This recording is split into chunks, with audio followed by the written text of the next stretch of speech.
कार्यक्रमाच्या सुरुवातीलाच एक कॉलर जॉईन होत आहेत. ओके. हॅलो. हॅलो नमस्कार, आपलं नाव? मॅडम नमस्कार, सचिन मंडळकर बोलतोय मी.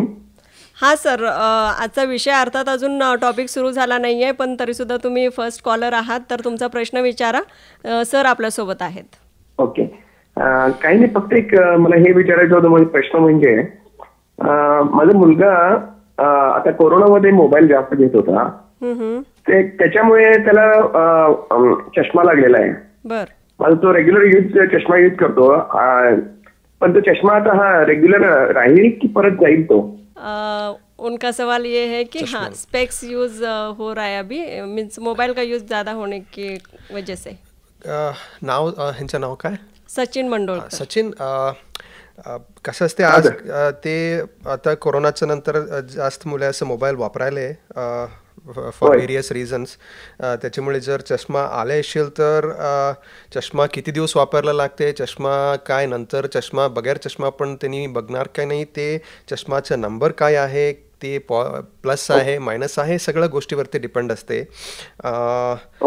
असं म्हणजे सांगायला येत नाही, पण हे सगळं माहिती आम्हाला पाहिजे असते. आणि पण मी काय सजेस्ट करतो, तुम्ही तुमच्या मुलगाला मोबाईल वापरायचं जरा जे त्यांचं हे आहे ते जरा कमी करायचं सल्ला द्या. त्यांचं स्क्रीन टाईम जरा तुम्ही मॉनिटर करा आणि त्यांना वेगवेगळ्या गोष्टीमध्ये बिझी ठेवायचा प्रयत्न करा. म्हणजे आउटडोर स्पोर्ट्समध्ये तुम्ही जर त्यांना आवड जर लागले तर त्यांनी नंतर इंडोर मोबाईल ह्याच्यावरती जास्त लक्ष देणार नाही. आणि घरी तुम्ही पण जास्त मोबाईल वापरू नका. आम्ही खुद जास्त मोबाईल वापरले तर बाळा आम्हाला बघून त्यांनी शिकणार.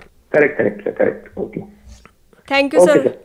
थँक्यू सर कॉल केल्याबद्दल. आणि मला वाटतंय सरांच्या सोबत अनेकांचा हा प्रश्न असेल की आता कोरोनाच्या पिरियडमध्ये सगळी ऑनलाईन स्टडी झाली आणि स्क्रीन टायमिंग आपलं वाढलेलं आहे, मुलांच्या सोबत आपलंही तेवढंच वाढलं आहे आणि ते कमी करण्यासाठी अनेक प्रयत्नही करतायत पॅरेंट्स, पण ते शक्य नाही आहे. तर त्यासाठी आपण कार्यक्रमाच्या पुढं बोलत त्यासाठी ॲडवाईस करूच. पण आजचा जो आपला विषय आहे मेंटल हेल्थबद्दल, त्याविषयी विचारत असताना मोठ्यांच्या सोबतच मुलंसुद्धा ह्याची शिकार होत आहेत. म्हणजे तीसुद्धा डिप्रेशनमध्ये आपण पाहतोय, मग त्याची अनेक वेगवेगळी कारणं आहेत. तर अशावेळी पॅरेंट्सना आपण काय ॲडवाईस करू की त्यांच्यासोबत आपण कसं डील केलं पाहिजे? मेंटल हेल्थ इश्यूज कसं आहे, हे फक्त अडल्ट्समध्ये असते, मुलामध्ये नसते आणि सिनियर सिटीजनमध्ये होत नाही असं काही नाही. एनी एज, म्हणजे कुठलं पण वय राहू द्या, एज राहू द्या, मेंटल हेल्थ इश्यूज फेस म्हणजे करू शकते लोक.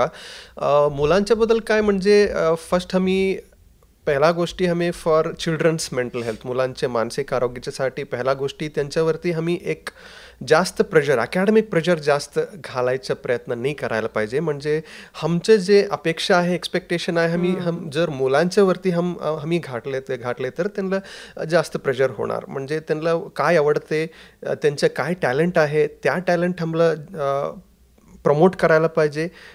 आणि त्याच्या बरोबर अभ्यास पण त्यांना करायला लागते. पण फक्त तुम्ही अभ्यास करा आणि प्रत्येक टेस्टमध्ये तुम्ही 100 आउट ऑफ 100 घेऊन यायला पाहिजे आणि तुम्ही नाही घेऊन आले तर तुम्ही you are not a good boy, you are not a good girl, असा मेसेज आम्हाला मुलाला द्यायला नाही पाहिजे. आणि त्यांना जास्त आउटडोर ॲक्टिव्हिटीमध्ये आणि आर्ट्स आणि म्युझिक ह्याच्यामध्ये त्यांना इंटरेस्ट आम्हाला जागरूक करायला लागते. बरोबर. तुम्ही ट्यून आहात केली वेणुध्वनी 90.4 FM वरती आणि मेंटल हेल्थचा आपला विषय आहे. त्या संदर्भातले काही तुमचे प्रश्न असतील तर नंबर आहे 9019904904 या नंबरवरती